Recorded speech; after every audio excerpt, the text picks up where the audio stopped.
সত্যের জন্য একটা শর্ত আছে, মনে থাকবেন ইনশাআল্লাহ। তো যেখানে আল্লাহ পাক শুনিয়েছেন আমি রহমানুর রহিম ক্ষমা করব সত্য, পিছনে একটা আছে শর্ত।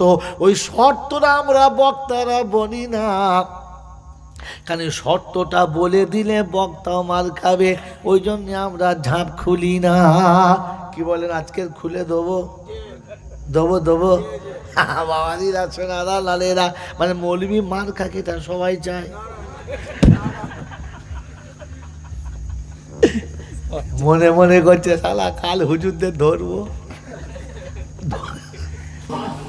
আলহামদুলিল্লাহ আলহামদুলিল্লাহ নাহমাদুহু ওয়া নাস্তাঈনুহু ওয়া নাস্তাগফিরুহু ওয়া নু'মিনু বিহি ওয়া নাতাওয়াক্কালু আলাইহি ওয়া নাউযু বিল্লাহি মিন শুরুরি আনফুসিনা ومن سيئات أعمالنا من يهده الله فلا مضل له ومن يضلله فلا هادي له ونشهد أن لا إله إلا الله وحده لا شريك له ونشهد أن سيدنا ونبينا وشفينا وحبيبنا وسندنا ومرشدنا ومولانا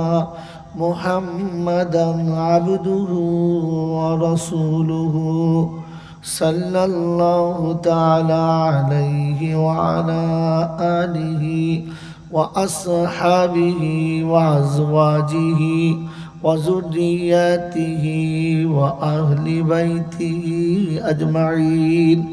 قال الله تبارك وتعالى في كلامه العظيم بسم الله الرحمن الرحيم رب اشرح لي صدري ويسر لي أمري واحلل عقدة من لساني يفقه قولي.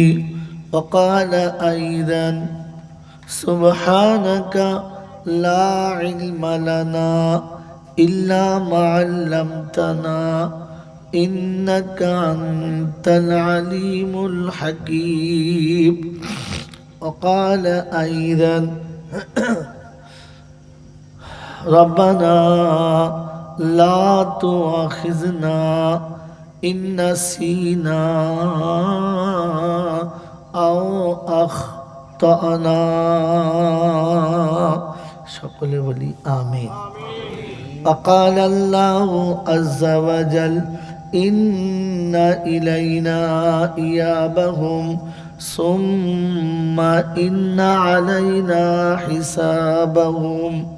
وقال أيضا فسبحان الذي بيده ملكوت كل شيء وإليه ترجعون. وقال الله عز وجل كتب عليكم الصيام كما كتب على الذين من قبلكم لعلكم تتقون.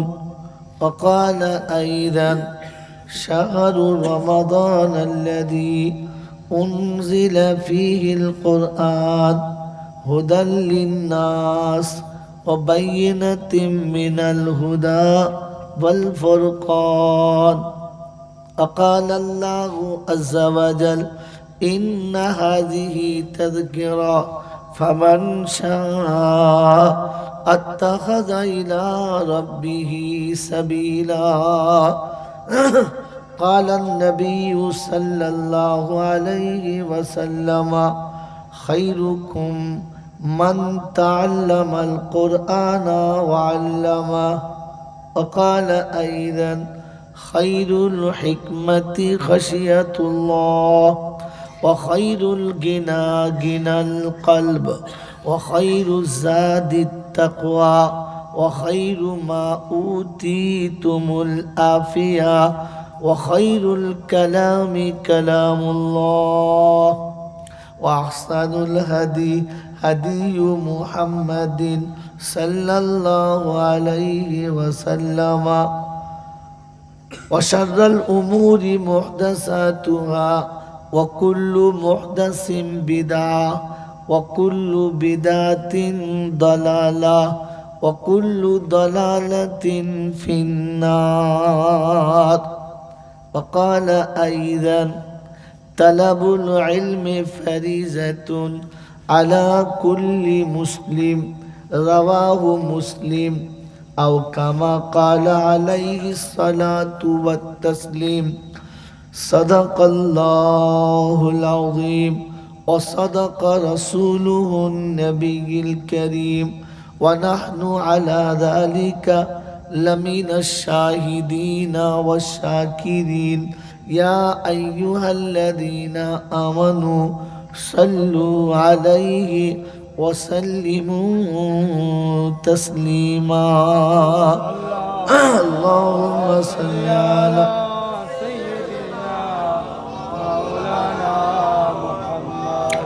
وعلى آل سيدنا مولانا محمد. بلغ العلا بكماله كشف الدجى بجماله حسنت جميع خصاله صلوا عليه وآله. اے خدا اگر تو کرم کرے زباں پہ بات ایسی دے جو دل پہ اثر کرے. সকলে বলি আমিন. یا صاحب الجمال یا سید البشر من وجه المنیر لقد نور القمر لا يمكن الثنايا كما كان حقه بعد خدا. بزرگ تو ہی قصہ مختصر بلغ العلا بکمالہ حسنت جمیع خصالہ. اے باد صبا اے باد صبا تو جا کے طیبہ میرے مصطفیٰ سے کہہ دے یہاں جی رہا ہوں لیکن کوئی زندگی نہیں ہے. بلغ العلا بکمالہ کشف الدجى بجمالہ حسنت جمیع خصالہ صلوا علیہ وآلہ. اللهم صل على محمد النبي الأمي الهاشمي وآله وصحبه وبارك وسلم تسليما كثيرا كثيرا.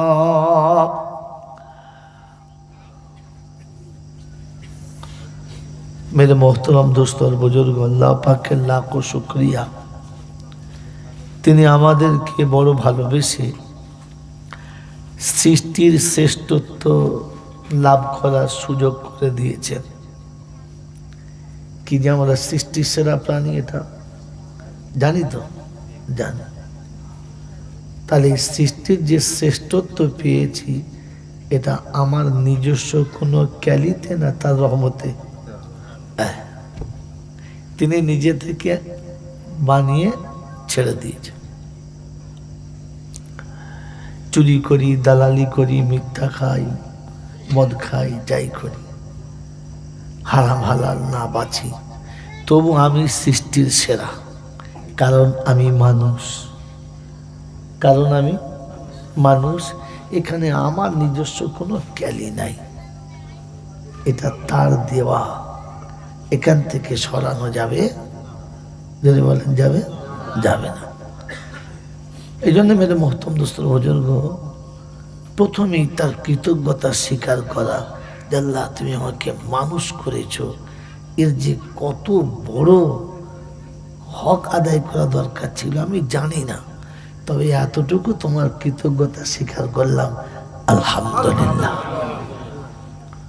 তিনি মানুষ করেছেন। ঠিক তারপরে শ্রেষ্ঠ নবীর উম্মত হওয়ার তিনি সুযোগ করে দিয়েছেন। এটা তো আমার নিজস্ব কোনো ক্যালি নাই। তিনি বলেন যে হুয়াজতা বাকুম, আমি তোমাদেরকে নির্বাচিত করে রেখেছিলাম। আল্লাহ আকবার, আল্লাহ আকবার। যে তিনি আমাদের মতো এইরকম গুনেহগারদেরকে উম্মত জগতের শ্রেষ্ঠত্ব লাভ করার তকমাটা আগে থেকে দিয়ে রেখেছিলেন। এটা আমার আপনার কোনো ক্যালি নেই। ওয়াসাম্মা কুমুল মুসলিমিন, আর আমি তোমাকে মুসলমান করেই রেখেছিলাম। এখানেও আমার নিজস্ব কোনো কৃতিত্ব নেই। আমি যে মুসলমান হয়েছি এতে আমার কোনো কৃতিত্ব আছে যদি বল? এ তো অটোমেটিক ওখান থেকে সিস্টেম করা ছিল, চলে এসেছি। বলেন আমি মুসলমান হয়েছি তার দয়াতে, উম্মতে মুহাম্মাদি হয়েছি তার দয়াতে, মানুষ হয়েছি যদি বলেন তার দয়াতে। আমি যে মুখে কথা বলি এইটাতে আমার কোনো কৃতিত্ব নেই। তিনি এই বোবা মুখে অটোমেটিক কথা বলিয়ে দিয়েছেন। যদি মুখ থাকলে কথা বলতে পারা যেত তাহলে মায়ের পেট থেকে পড়ে বলতো, মা খুব জোর খিদে লেগেছে, এক খাবার দুধ খাও।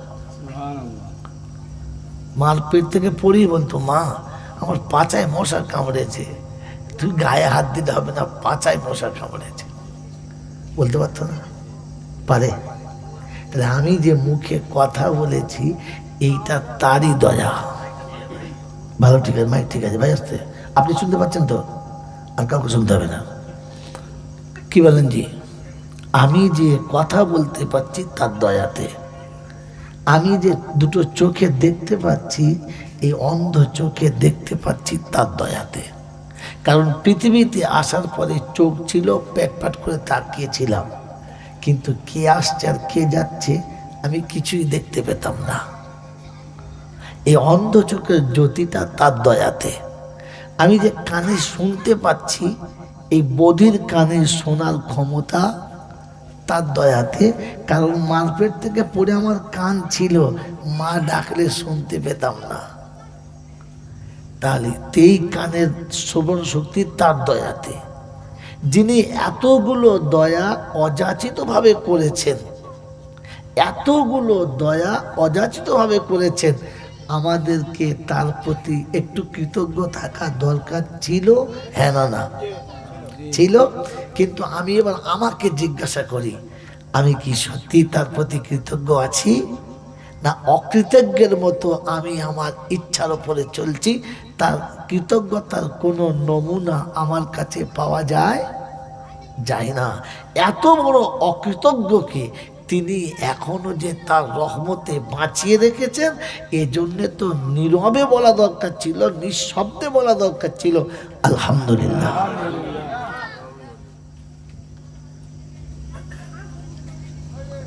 এই জন্যে আল্লাহ পাক যতটুকু বলাবেন আর যতটুকু শোনাবেন, অনুরোধ আপনাদের কাছে কথাগুলো শুনে বুঝবো। কি জি বুঝবেন? ইনশাআল্লাহ বুঝবো। আজ পর্যন্ত জলসা শুনেছেন, আজকে শুনছেন, আর জীবনে যতদিন বাঁচবেন জলসা শুনবেন, বারণ করব না। কিন্তু অনুরোধ এতটুকু জানতে চাচ্ছি, বলেন শুধু জলসা শুনেছেন না কিছু বুঝেছেন? 50টা জলসা শুনেছেন, 500 জলসা শুনেছেন, 500 মনে নেই, কিছু তো মনে আছে। শুধু শুনেছেন না কিছু বুঝেছেন? কথা বলেন, শুধু শুনেছেন না কিছু বুঝেছেন? আশ্চর্য, নীরবতা কেন ভাই? আওয়াজ করেন। শুধু শুনেছেন না শুনে কিছু বুঝেছেন? বলেন, শুধু শুনেছেন কিছু বুঝেছেন? হ্যাঁ না বলেন? কথা নেই। তার মানে বোঝা যাচ্ছে না, বোঝা যাচ্ছে ধৌত মাল। যদি বলি বুঝেছি, এখন কি বলবে তার ঠিক নেই। যদি বলে শুনেছি, কি বলবে ঠিক নেই। আমি পীর সাহেব বসে আছি, আমার কোনো দোষ নেই। জানবেন এগুলো হচ্ছে নেফাকের আলামত। মুখে দাড়িও থাকবে, মাথায় টুপিও থাকবে, মসজিদের নামাজও পড়বে, আর ফের ইসলামের বীজ মারবে। একে কি বলে? যদি বলে মুনাফিক। আপনি আমি সব জায়গায় নীরবতা ভালো নয়, সব জায়গায় চুপ থাকা ভালো নয়। বিয়ের পিড়েতে বসে বউ যদি বলে কিচ্ছু বলবো না, চুপ করে বসে থাকবো, সারা জীবন যে কটা ছেলে হবে হারামি হবে, কারণ বিয়ে হয় নাই। তখন তাকে মাঝে মাঝে হ্যাঁ বলার না বলার দরকার আছে। না বলবি তো তখনই বল যে বাবা আমার এই স্বামী পছন্দ না, চুপ করে বসে আছে। পাশে তোমার নানি বলছে বলে হ্যাঁ হয়ে গেছে। তাহলে বিয়ে তো নানির হয়েছে, ওর তো হয় নাই। কিয়ামত পর্যন্ত স্বামীর কাছে শোবে, আর যতগুলো ছেলে হবে সব কি কুত্তার বাচ্চার থেকেও হারামি হবে। কুত্তার বাচ্চা হালাল হয়, এ হালাল হবে না, হারামি হবে। আপনি বুঝতে পারবেন না, কিন্তু হারামি হবে। সেজন্য মেয়েদের মহতম দোস্তর বুজুর্গ, সবসময়তে চুপ থাকা ভালো না, মাঝে মাঝে মুখ খুলতে হয়। না জানলে না, কারণ এটা শেখার মজলিস, এখান থেকে শেখা হবে আর শিখে এখান থেকে যাওয়া হবে। এই জন্য মেয়েদের মহতম দোস্তর বুজুর্গ, আমরা এত জলসা শুনেছি, বারণ করি নাই, আবার শুনবো, বারণ নেই। আজকে শুনছি, অসুবিধা নেই, কিন্তু মেয়েদের মহতম দোস্তর বুজুর্গ, শুনে যাওয়া জিনিস ভুলে যাওয়া সম্ভব। এই আমার এই কথাটা নোট রাখবেন। শুনে যাওয়া জিনিস ভুলে যাওয়া যদি বলে সম্ভব, আমল করা অসম্ভব। আমল করা বলে অসম্ভব। নোট রাখুন, শুনে যাওয়া জিনিস শুনে যাওয়া জিনিস ভুলে যাওয়া সম্ভব, ভুলে যাওয়া সম্ভব। আমল করা অসম্ভব। বুঝে যাওয়া জিনিস ভুলে যাওয়া অসম্ভব, বুঝে যাওয়া জিনিস ভুলে যাওয়া অসম্ভব। আমল করা সম্ভব, আমল করা সম্ভব। এই জন্য আমি শুনি, এতক্ষণ যে জলটা শুনেছি ভুলে গেছি। কারণ শুনে যাওয়া জিনিস ভুলে যাওয়া যদি বলে সম্ভব। শ্বশুর বাড়িতে কটা মুরগি খেয়েছেন মনে নাই, মনে আছে, কিন্তু শাশুড়ি যদি রেগে আপনাকে শুয়োরের বাচ্চা বলে থাকে, ভুলে গেছেন। কারণ ওটা আপনি বুঝে গেছেন, মাথায় ধরে আছে, বুঝে গেছেন, মরণ পর্যন্ত ভুলবে না যে হারামির বাচ্চা সুযোগ পেলে তোকেও ধনে দেবো। হ্যাঁ না না, কারণ বুঝে যাওয়া জিনিস ভুলে যাওয়া অসম্ভব, ভুলে যাওয়া যদি বলে অসম্ভব। এই জন্য জলসা যা শুনেছি, শুধু শুনেছি, বুঝি নাই, তাই ভুলে গেছি। এটা তো আমি এদিকে রঙিন বললাম, বাস্তব শোনেন, কোরআন হাদিস শোনেন। শুনে যাওয়া জিনিস ভুলে যাওয়া সম্ভব। নমুনা শোনেন, আজকে যুগে আমি না, মুজাদ্দেদে জামান দাদা হুজুর পীর কেবলা রহমতুল্লাহ আলাইহ, তার চারটে সন্তান, বাকি তাদের আওলাদরা, এই যারা পশ্চিম বাংলায় যত হাক্কানি ওলামারা আছে যে বায়ানগুলো করেছে, এগুলো কোরআন হাদিস না অন্য কিছু? যদি বলেন কোরআন হাদিস। নবী উম্মতের কাছে যে কথাগুলো বলতেন সেগুলো আল্লাহর কাছ থেকে নিয়ে বলতেন। নবী উম্মতের কাছে যে কথা বলতেন সেগুলো আল্লাহর কাছ থেকে নিয়ে বলতেন। আর ওলামারা যে কথাগুলো জাতির কাছে বলে সেটা কোরআন হাদিস থেকে নিয়ে বলেন। দুটো এক না আলাদা? এক। কিন্তু নবীর কথা সাহাবীরা বুঝতেন, ওলামাদের কথা জাতি শোনেন, বোঝেন না। নমুনা কি? নমুনা কি?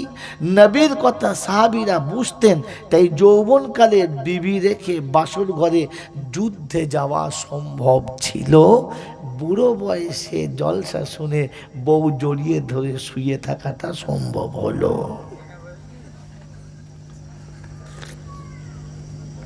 বুঝে এসেছে? নবীর কথা সাহাবী বুঝেছেন, তাই যৌবনকালে বিবি রেখে যুদ্ধে গেছেন। আর আমি জীবনে ওলামাদের কথা বুঝি নাই, তাই বুড়ো বয়সে বউ নিয়ে শুয়ে আছি ফজরের নামাজ। কথা বলে এই জন্য আপনি পড়েন নাই, যে কারণ আপনি তো ফজরের নামাজটা বোঝেন নাই। বুঝেছেন? বুঝেছেন? খালি শুনেছেন, শুনেছেন, বুঝেছেন? নবীর কথা সাহাবী বুঝেছেন। তাই স্বামী স্ত্রীর সংসারে একটা কাপড় দুটো ছিল না, তাদেরও জীবনে এক ওয়াক্তের নামাজ কাজা হলো না। আর আমাদের ঘরে এত কাপড় আছে, চাপা দিলে দুটোই মরে যাবে, তবুও সালা নামাজ। কারণ আপনি তো বোঝেন নাই।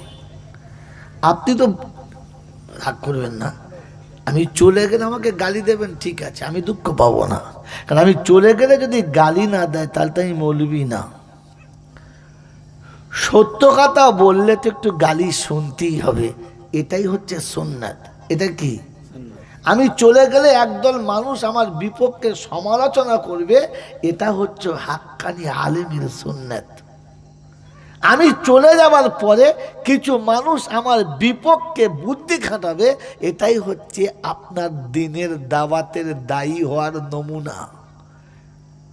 বিশ্বনবী জনাবে মুহাম্মদ রাসূলুল্লাহ সাল্লাল্লাহু তাআলা আলাইহি ওয়াসাল্লামের থেকে ভালো মানুষ পৃথিবীতে আসে নাই, আর কিয়ামত পর্যন্ত আসবে না। এই নবীর কথা শুনেও কিছু মানুষ আলোচনা করতো, হেন না করতেন। তাহলে বোঝা যাচ্ছে সত্যের পিছনে আলোচনা হওয়াটা সুন্নাত। ইনশাআল্লাহ মালটা কি বলবে, এতদিন থেকে যেন আমরা কি ভুল বুঝতো, আমরা কি বুঝি না নাকি? তখন বুঝতে হবে আপনি যা বলেছেন কথাটা সত্য। আল্লাহর নবী এই কথাটা বললে মুনাফিকরা বলতো, বাপদাদা 14 পুরুষ থেকে আমরা ভুল করতাম। এই 3 দিনের মোহাম্মদ আবদুল্লাহর বেটা লেখাপড়া কি জানে না, ওজা বলছে ঠিক। মহতম দোস্তর বুজুর্গ তখন বুঝতে হবে মাল ঠিক জায়গায় পড়েছে। বোঝেন নাই? বুঝেছেন? কথা বলে না। হ্যাঁ, বুঝে যাওয়া জিনিস ভুলে যাওয়া অসম্ভব। মনে থাকবে ইনশাআল্লাহ। আপনারা দেখাচ্ছি আস্তে আস্তে, আল্লাহ যেন আমাকেও ক্ষমতা দেয়, আপনাদেরও ক্ষমতা দেয়। যদি মনে মনে করেন যে হুজুর একটু সুর করে বলেন, সুর করে বলেন, তো বলে দিচ্ছি, কিন্তু জাতির উপকার হবে না।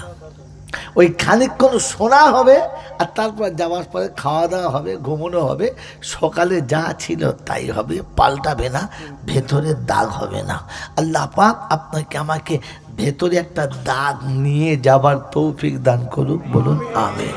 তাহলে কথা শুনে বুঝবো, বুঝে তো আমি আমিন বলবো, বুঝে তবে সুবহানাল্লাহ বলবো, বুঝে তবে আলহামদুলিল্লাহ বলবো, বুঝে তবে হ্যাঁ কিংবা না বলবো। না বুঝে কোনো দিন কোনো কথাতে হ্যাঁ না বলবো। জোরে বলেন, বোঝার চেষ্টা করবেন ইনশাআল্লাহ, বুঝবেন ইনশাআল্লাহ। তো শোনাচ্ছিলাম প্রশংসার একমাত্র মালিক হলো, তার কাছেই যেতে হবে, তার কাছেই যেতে হবে। যাব না বলা যাবে না, ইচ্ছায় কিংবা অনিচ্ছায় যেতে হবে। আমার ইচ্ছার কোনো দাম ওখানে থাকবে থাকবে না। এই পৃথিবী কেউ ছিল না আর কেউ থাকবে।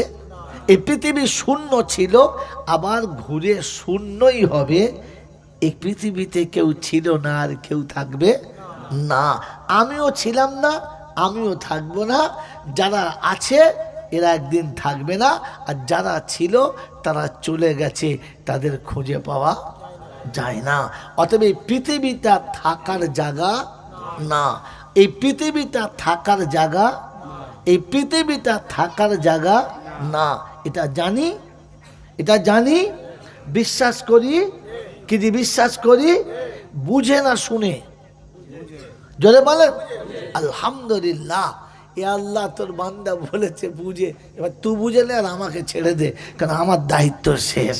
ওয়ামা আলাইনা ইল্লাল, কাজ শেষ, পৌঁছে দিয়েছি, তুই বুঝে নে, তারপরের দায়িত্ব তোর। কারণ তিনি শুনিয়ে দিয়েছেন, লাস্তা আলাইহিম বিমুসাইতির, জোর করে কিছু করাবি এজন্যে আমি তোকে পাঠাই নাই। তোর দায়িত্ব পৌঁছে দিবি আর বাকিটা আমার হাতে তুলে দিবি। ইন্না ইলাইনা, কথা বলে না, ইন্না ইলাইনা ইয়াবাহুম, ওকে আমার কাছে আসতেই হবে, আর ওর আমলের হিসাব ওকে দিতেই হবে। তাহলে বোঝা যাচ্ছে পৃথিবী থাকার জায়গা। এই জন্য আল্লামা ইকবাল বলেছেন, এ দুনিয়া জি লাগানে কি জায়গা তো নেই হ্যায়, এ ইবরত কি জায়গা কোই ফাসানা নেই হ্যায়। বাংলার কবি আল্লামা তাহের সাহেব লিখেছেন, তুমি আমি পৃথিবীতে রহিবে না ঠাঁই, শূন্যে শুধু বিরাজিবে নাই নাই নাই। কাল ছিল আজকে নাই, আজ আছে আগামীকাল নাই। যারা ছিল না তারা এসেছে, যারা আছে তারা চলে গেছে। কোরআন শোনাচ্ছে ইন্না ইলাইনা ইয়াবাহুম, আমার কাছে আসতে হবে। ওটি পান্তশালা, ও জায়গায় থাকা যাবে যাবে না।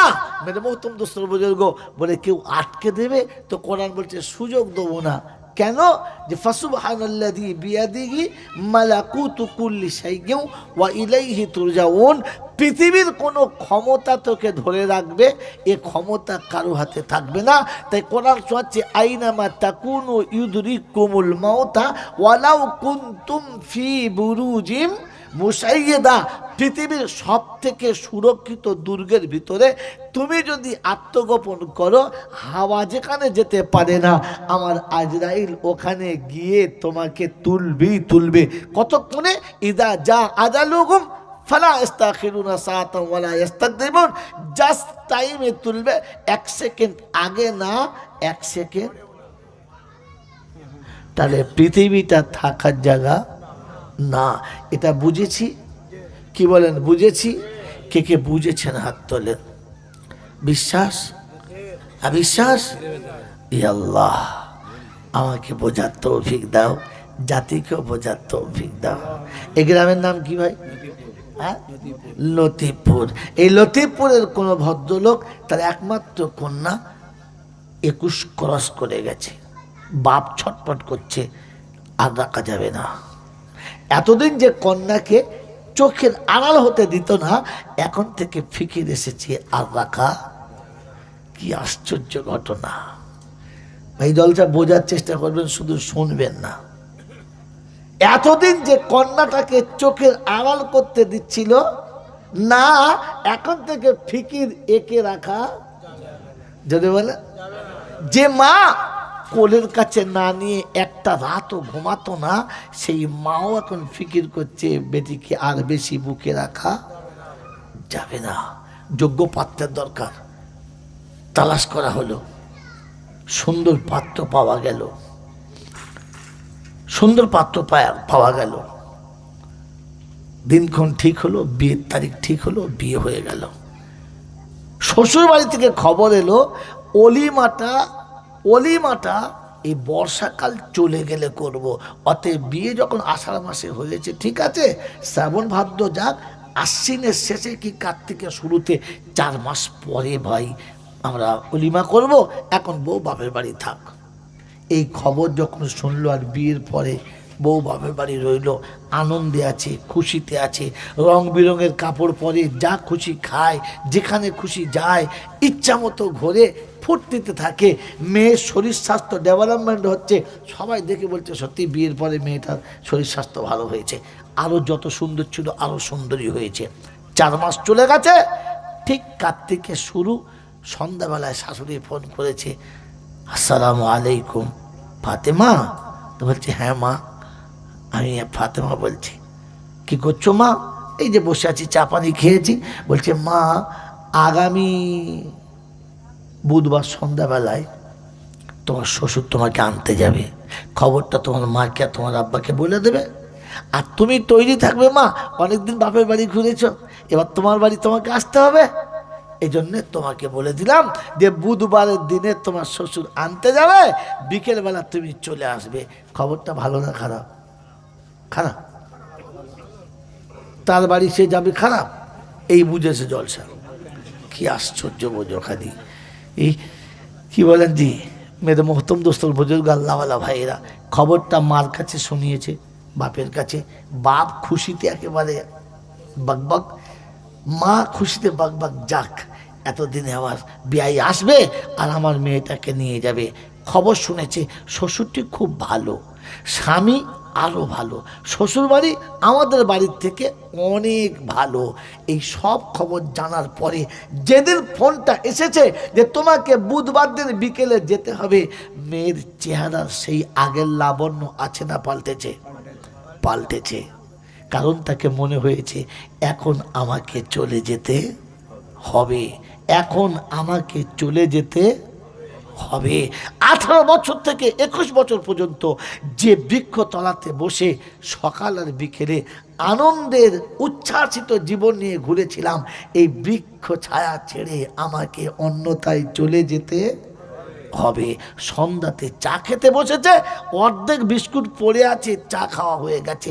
মা জিজ্ঞাসা করছে, আমা প্রতিদিন 3-4টে বিস্কুট খাস, আধখানা বিস্কুটে খেয়ে ফেললি? বলছে, মা খাওয়ার আর সেরকম মন নেই, খাওয়ার প্রতি সে টান নেই। কারণ তাকে চলে যেতে, এই ফিকির তার মাথাতে এমন চেপে আছে, তার খাওয়া খাওয়া পাল্টে গেছে। রাতে শুয়ে আছে, দুই বোন একসাথে, পাশে রিং বাজছে, তোলে না। তো ছোট বলছে, বুবু রিংটা হচ্ছে তোল।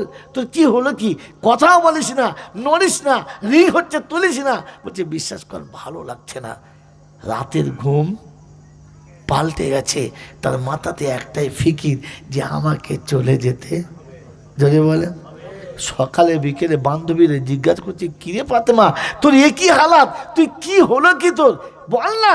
তো পাশে আরেক বান্ধবী বলছে, জানিস না বুধবার দিন বিকেলবেলা শ্বশুর নিতে আসবে।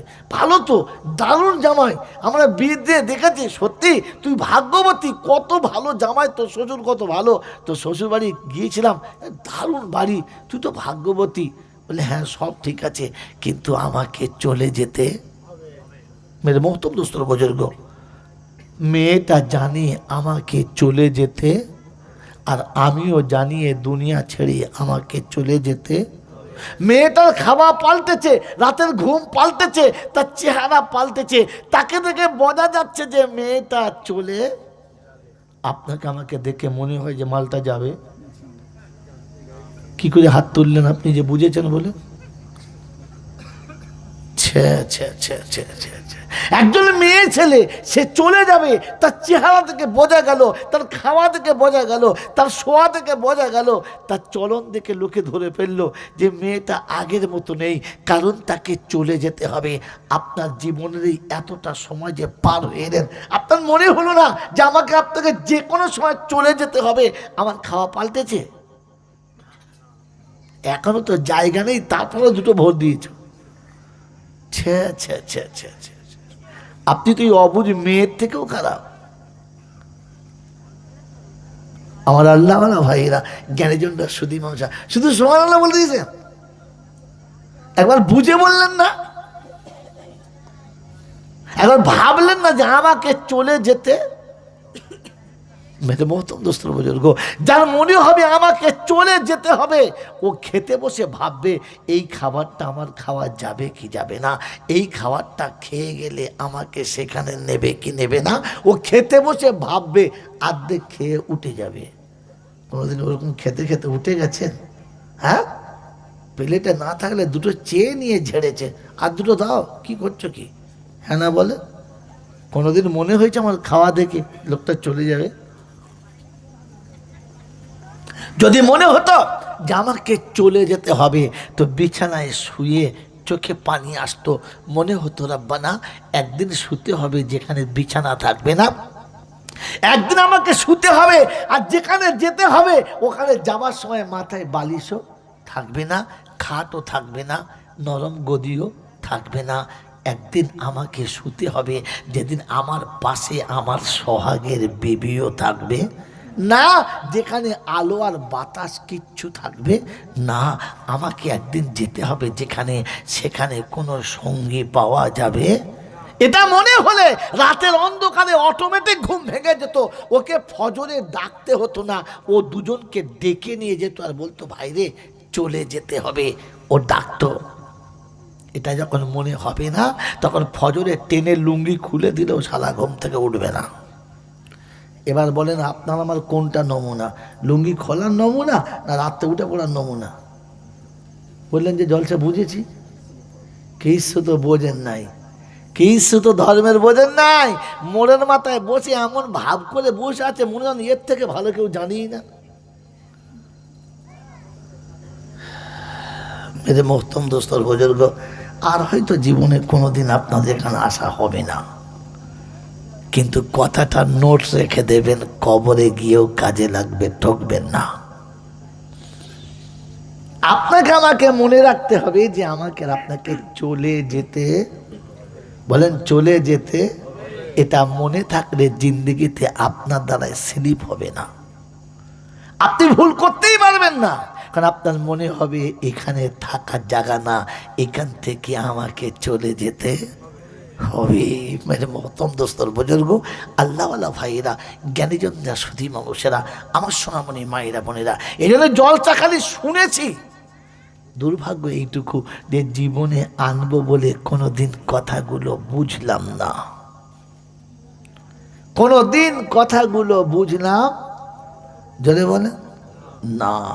এজন্য আমাকে দেখে 80 পেরিয়ে গেছে, এখনো পর্যন্ত বোঝা যায় না যে লোকটা যাবে, ওর এখন যে মরবে মনে আছে ওর, যদি বলে 82 বছর বয়সে দাড়ি চেঁচে আবার হাত বুলিয়ে দেখছে ঠেকছে কিনা, মানে ওর মরার ইচ্ছা আছে মনে হচ্ছে। যদি বলেন গাল তুবড়ে ঢুকে গেছে, তো সেলুনে গিয়ে ভেতর দিয়ে জিভ ভরে ঠেলে তুলছে, জোরে চাঁচ মালাকানো রয়েছে। ছি ছি ছি ছি ছি ছি ছি ছি। আপনাকে আমাকে ভাবা দরকার আছে। মেরে মহতম দোস্তর বুজুর্গ, আল্লাহওয়ালা ভাইয়েরা, জ্ঞানীজনরা, সুধী মানুষরা, দাড়ি চাঁচতে চাঁচতে যদি একবার মনে হতো যে দুপুরে জোহরে দাড়িটা চেঁচেছি, আসরে হয়তো আমাকে চলে যেতে হতে পারে, চলে যেতে হতে পারে। কি করে রাসূলের সামনে মুখটা দেখাবো? সারা জীবন যে রাসূলের সামনে দরুদ পড়েছি, সারা জীবন যে রাসূলের সামনে সালাম পড়েছি, সারা জীবন যে রাসূলকে নিয়ে এত গর্ব করেছি, ওই রাসূল বলেন কিয়ামতের ময়দানে যার চেহারাতে নূর থাকবে না, আমি রাসূল তাদের দিকে ভালো নজরে তাকাবো না। আল্লাহর নবীর সাহাবী সামনে বসে আছেন, মুখেতে একটি মাত্র দাড়ি, একটি। আল্লাহ রাসূল দেখে হাসলেন, একটু মুচকি হাসলেন, সাহাবী মুখটা ঘুরিয়ে নিলেন, ভাবলেন যে মনে হচ্ছে আমার একটা দাড়ি তো, তাই রাসূল হেসেছেন, দাড়িটা ছাড়িয়ে দিলেন। সামনে এলেন, নবী মুখ ফিরিয়ে নিয়েছেন, আবার সামনে এলেন, রাসূল মুখটা ফিরিয়েছেন, আবার সামনে এলেন, রাসূল মুখটা ফিরিয়ে নিলেন, আবার সামনে এলেন, আর এসে কাঁদতে কাঁদতে বললেন, ইয়া রাসূলুল্লাহ, আমার বেয়াদবি হয়েছে, মাফ করে দেবেন, অপরাধটা জানতে পারি, আপনি আমার চেহারার দিকে কেন তাকাচ্ছেন না, আমি সামনে এলে মুখটা কেন ফিরিয়ে নিচ্ছেন? আল্লাহ নবী সাল্লাল্লাহু আলাইহি ওয়াসাল্লাম বলেন যে তোমার মুখে দাড়িটা কই?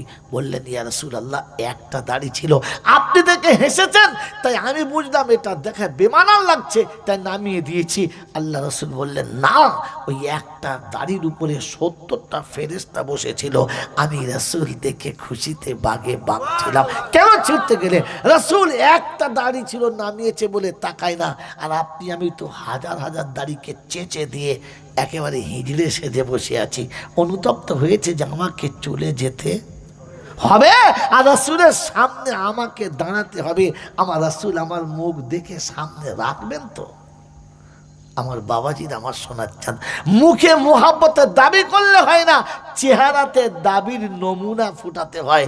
এটার নাম হলো ভালোবাসা, এটার নাম হলো, এটার নাম হলো ভালোবাসা, এটার নাম হলো মুহাব্বত, এটার নাম হলো আশিকের ইশক।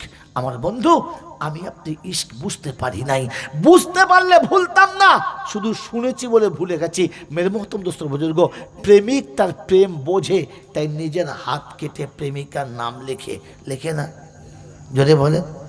সন্তান তার মায়ের প্রেম বোঝে নাই, তাই আজ পর্যন্ত কোনো ছেলে নিজের দেহেতে মায়ের নাম লেখে নাই। ওই প্রেমিকের ভালোবাসা দুদিন পরে থাকবে না, কিন্তু মায়ের ভালোবাসা কিয়ামত পর্যন্ত ছুটবে না।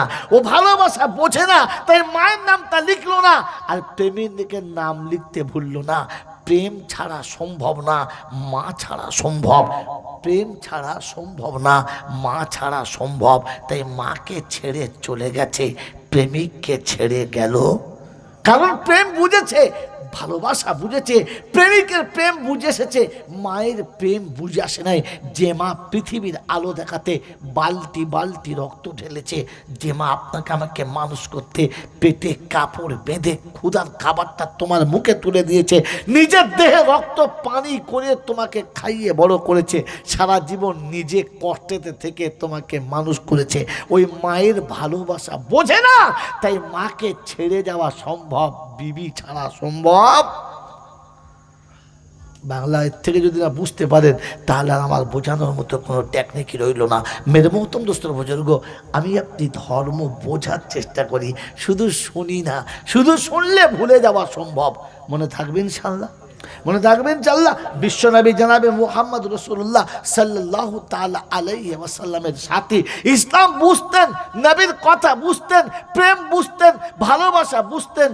তাই নিজের বাচ্চাকে নিজে হাতে কুরবানি করেছেন, কারণ প্রেম বুঝে এসেছে। আর বলেছে রাসূল, হাসতে হাসতে বিবি আর বাচ্চা কুরবানি দিতে পারি, তবু আপনার সুন্নতের উপরে আঁচড় লাগাতে পারি না, কারণ এই বিবি বাচ্চা একদিন ছেড়ে তো যাবেই যাবে, ওটাতে আমার কিছু আসে না যায় না।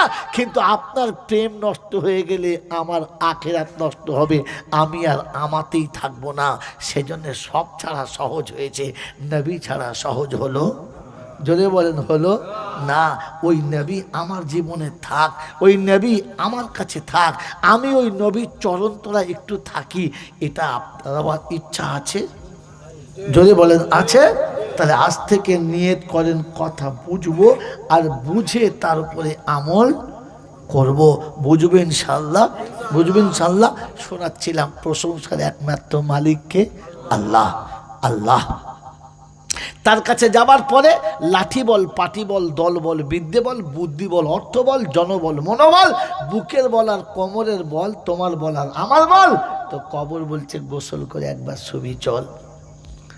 অর্থের গরম, ডিগ্রির গরম, রূপের গরম, যৌবনের গরম, বাপের গরম, বেটার গরম, লাঠির গরম, পাটির গরম, নেতার গরম, নীতির গরম, দিল্লিতে দাদার গরম, কলকাতায় দিদির গরম, বাঁশতলায় গেলে ফুল নরম। এই সব গরমকে যিনি নরম করতে পারেন তিনি হলেন আল্লাহ। তার দরবারে কানা খোঁড়া, সাদা কালো, দেশি বিদেশি, আমাদের ওদের, এদলের ওদলের, হাফেজ সাহেব, মোল সাহেব, পীর সাহেব, ফকির সাহেব, ডাক্তার, মাস্টার, শিক্ষিত মূর্খ, ধনী গরিব, চাষা ভুষো, কানা কুঁজো, অচল সচল, দুর্বল সবল, মরলে সব একদল, মরলে সব একদল।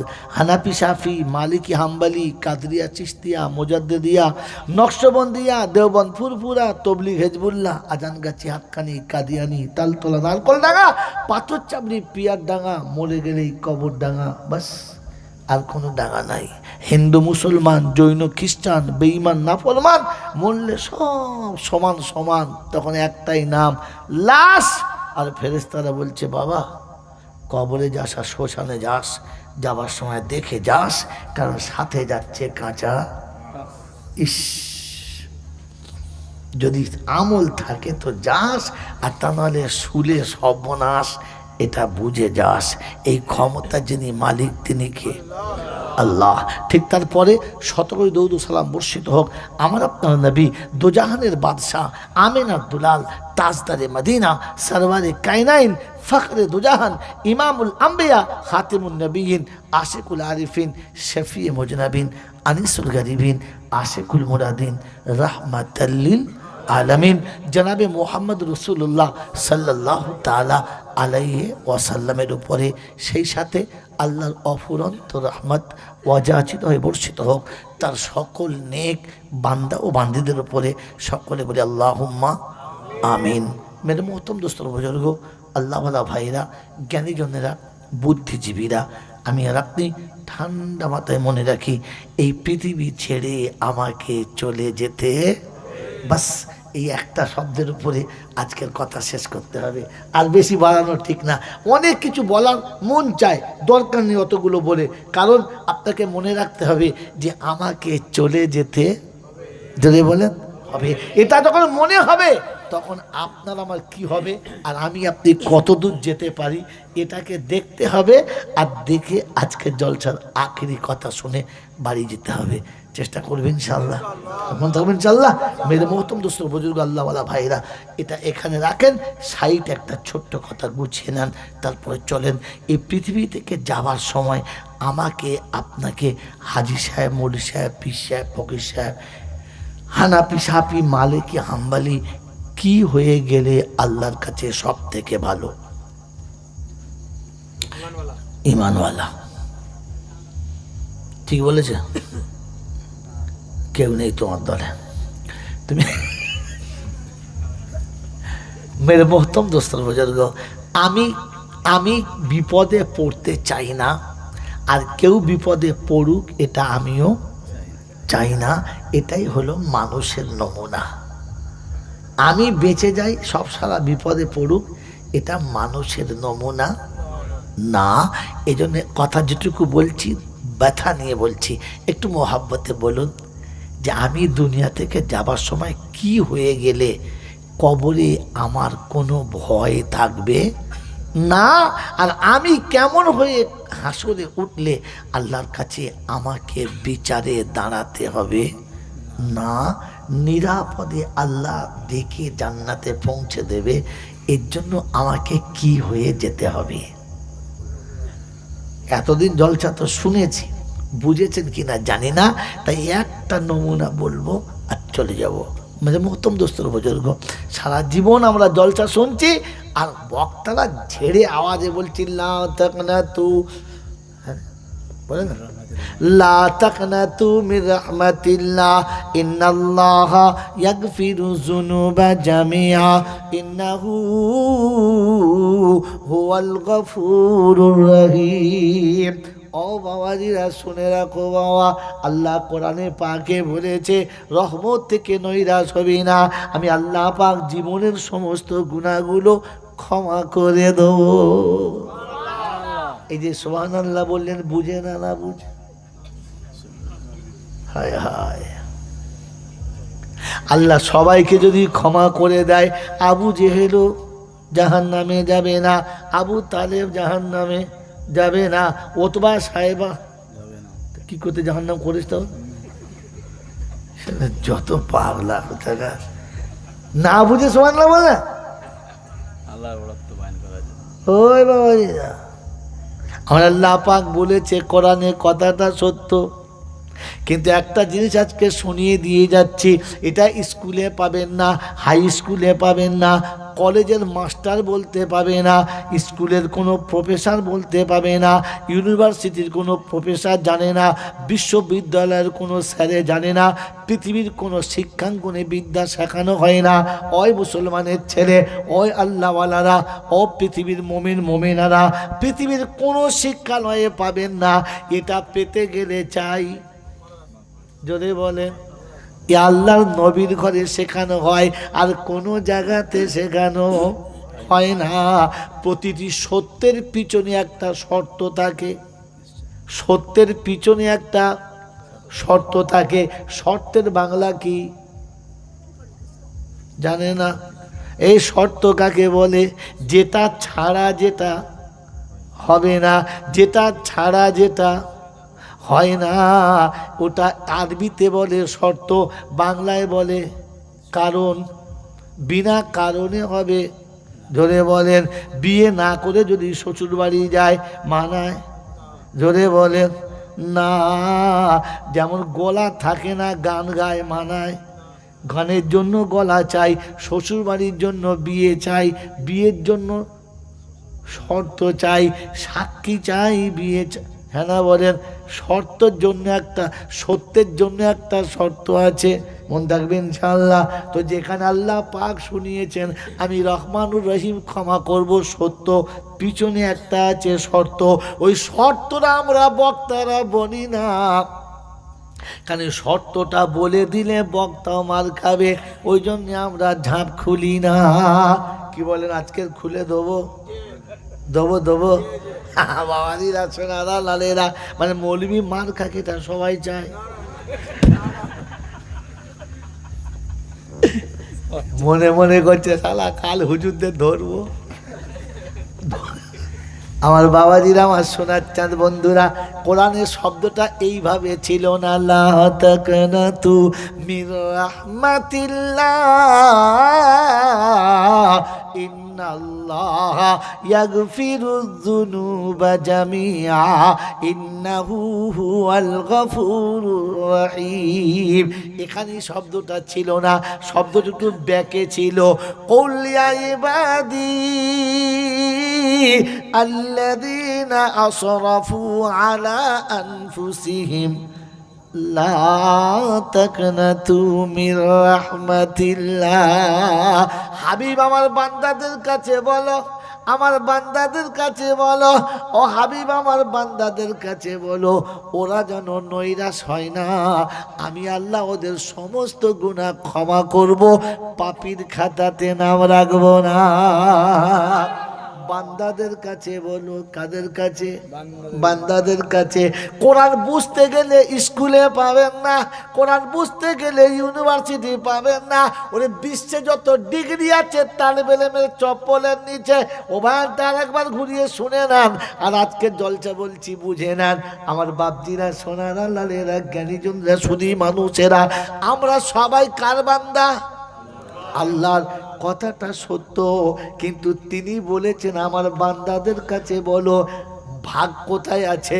ওই বাবাজিরা, আমার সোনার চাঁদ বন্ধুরা, আমার আল্লাহ পাক রব্বুল আলামিন বলেন, ফাসিরু ফিল আরদি সুম্মানদুরু কাইফা কানা আকিবাতুল মুকাদ্দিবিন। কোরআন যদি বুঝতে চাও, আমার কালাম যদি বুঝতে চাও, ইসলাম যদি বুঝতে চাও, পৃথিবী একটু ছুটে ঘুরে দেখে নাও, সারা পৃথিবীটা ভ্রমণ করে নাও। ভ্রমণ যখন তোমার হবে, কোরআন তখন বুঝে আসবে। কোরআন বোঝার জন্য বিশ্ব দেখা দরকার আছে। ও পৃথিবীর মানুষ শোনো, ধর্ম বোঝার জন্য ভ্রমণের প্রয়োজন। ইসলাম জানে, পৃথিবীর কোনো ধর্ম জানে না। তাই শুনিয়ে দিচ্ছি কোরআনের বায়ান, হাদা বায়ানুল লিন্নাস ওয়া মাউইজাতুল লিল মুত্তাকিন। বায়ান সবার জন্য দিলাম, কোরআন সবার জন্য দিলাম, ইসলাম সবার জন্য দিলাম, ধর্ম সবার জন্য দিলাম।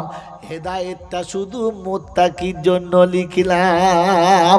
তা শুনিয়ে দিচ্ছি, হাদা বায়ানুল লিন্নাস ওয়া হুদাও ওয়া মাউইজাতুল লিল মুত্তাকিন।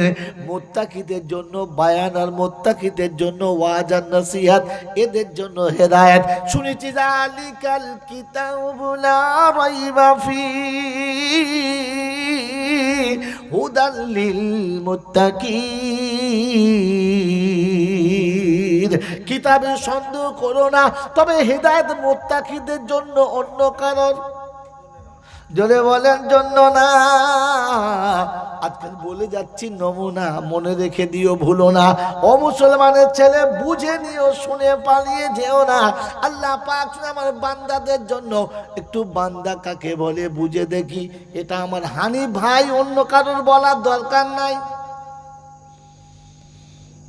বুঝেছেন? পীড়িত আমার সঙ্গে বেশি নাই, বেচারি আল্লাহওয়ালা মানুষ। আমাকে নিয়ে কয়েকবার মদিনায় গেছেন, মদিনায় যাওয়া আসার খেদমত করেন, ওমরার খুব ভালো সাথী। এই সম্পর্কে আমার সঙ্গে সম্পর্ক। আর বিশেষ করে ওনার ছেলে আমার খুবই ভক্ত, আমার ছাত্র। আমার সঙ্গে পরিচয় ছিল না, যখন আমি মদিনায় যাচ্ছি তো তখন ছেলে বলেছে, আব্বা সে হতভাগাটা গেছে, পারলে একটু দেখা করবেন। আমিও চিনি না, আর উনিও চেনেন না, ওই নাম শুনেছেন। মদিনায় দাঁড়িয়ে আছি, পিছন দিক থেকে গিয়ে আসসালামু আলাইকুম। আমি মিনহাজের আব্বা, সর্বনাশ করে ইমালপুর থেকে চলে এলাম। পরিচয় হলো, সে আজও চলছে। আপনাদেরও বলছি, মদিনায় যাওয়া সকলে এরকম মানুষের সঙ্গে যাবেন, খেদমত ভালো। আর ভদ্রলোকের 3টে ছেলে। কটা ছেলে আমি জানি না, এখন বললাম কটা ছেলে? 3টে। একটা হাসির গল্প বলবো, 1 মিনিট। আজকে সকালবেলা এক ভদ্রলোক এসেছে, স্বামী স্ত্রী। আমি কী খবর, কোথায় বাড়ি? এই গ্রামে। ওই পাশের গ্রামে নাম বললো। হঠাৎ আমার কাছে কী খবর বলে, হুজুর একটা তাবিজ নিত। কিসের? বলছে হুজুর এই গরিবের সংসার খুব কষ্ট করে চলে। তা আমার ইচ্ছাটা মেয়ে হলে হতো, সব ছেলে হচ্ছে, একটা মেয়ে হলে বেশ মানানসই হতো। ও মেয়েটার মুখটা একটু শুকনো মতো, মানে কথাতে সে নারাজ না, তার বিতৃষ্ণর ভাব। তাই আমি জিজ্ঞেস করছি ছেলেপুলে কটা, বলছি যে একটা মেয়ে হবে মেয়ে হবে করে ছেলে হয়েছে 13টা। আমি বলছি আবার চান্স নিচ্ছ? বলছি এই চান্সটা দেখি। মানে মেয়েটি একদম নারাজ, বাচ্চা নিতে চাচ্ছে। বলেন এই বাজারে 13টা ছেলে আছে কেন? একটার বেশি দুটো না, দুটোর বেশি মোটে না। সে বেচারা মেয়ে হবে করে কটা ছেলে? চিন্তা করছি আল্লাহ এই এখনো চান্স নিচ্ছে, এই মরে যাবে যে মেয়েটা। বলছি কী বলবো, জি বললে বোঝে না, খালি বলছি এবারে হবে, আল্লাহ না দিলে আমি মনে মনে করছি বউটার আল্লাহর উপরে ভরসা আছে, এ মালের এখনো ভরসা নাই। কথা বোঝেন না বাবাজিরা, সোনারা, লালেরা, জ্ঞানীজনরা, সুধী মানুষেরা। কিন্তু বউটার থেকে ছেলেটা বেশি আল্লাহওয়ালা, বউটার থেকে ছেলেটা বেশি আল্লাহওয়ালা। আচ্ছা ও গল্প থাক, পরে বলছি তাবিজের গল্প। ভদ্রলোকের 3টে ছেলে। কটা? জোরে বলে। ছোটটা আদরে আদরে ফুল বাঁদর, বাপের কথা একদম শোনে না, যা বলে বলে তুই কত যা, বাপ যা বলে বুড়ো আঙুল দেখায়। কিন্তু টাকা বাপের কাছে দাও, 500 টাকা দাও, সকালবেলা কাজ নেই, 500 দাও, 500 টাকা ঝেড়েলে পালালো। এই জামা দাও, ওই গাড়ি দাও, মানে খালি দাও। বাপ যা বলে, মা যদি বলে তোর বাপের কথা শোনে একটু, তুই শোনবা যা, আমি শুনবো। তা বাপের কোনো কথা শোনেই না, কিন্তু বাপের ঝেড়ে নেয়। মেজোটা একটু ভালো, মেজোটা একটু ভালো। তা চিন্তা করছি মালটা স্কুলে পড়িয়ে দিই, স্কুলে ভর্তি করে না, ভালো স্কুলে পড়াশোনা করে, মাধ্যমিকের পরীক্ষা দেবে। ক্লাস 9 থেকে মাধ্যমিকে চলে গেছে। এবার মাধ্যমিকের পরীক্ষা, এখনো মাল যোগ বিয়োগ জানে না। বলছে 9 আর 5 কত রে? বলছে 19। তার 9 আর 5 19। বলছে হ্যাঁ হয়, ভুল করে লিখুন 19 হয়ে যাবে। মানে এদের কুবুদ্ধি ভালো আছে। 9 আর 5 19 কখন হবে? ভুল করে হবে। বলছে লিখে দিন, লিখলেই হয়ে যাবে। মাস্টার মানে রেগে গেছে, বলছে বল 17 থেকে 3 বাদ দিলে কত? বলে 22। তোর বিয়াদব বলো দিদি, রেগে একদম মারবো। বলছে জানেন আমি হানিফের বেটা, ছুটি হোক তোর অবস্থা ঠিক বুঝাবো। স্কুলে ছুটি হচ্ছে, ধরুন সব ছেলে ছুটছে, ও সালা পাথর ছিল ঠিক করলে কপাল ছেপে ঝেড়েছে, একবার পাঠিয়ে দিয়ে। মাস্টার তো বাবা গো বাবা, কী হলো কী হলো, ছুটির সময় কী হলো? সব ছেলে গিয়ে বলছে হেডমাস্টারকে, স্যার সে ফুটিয়ে দিয়েছে। কাকে?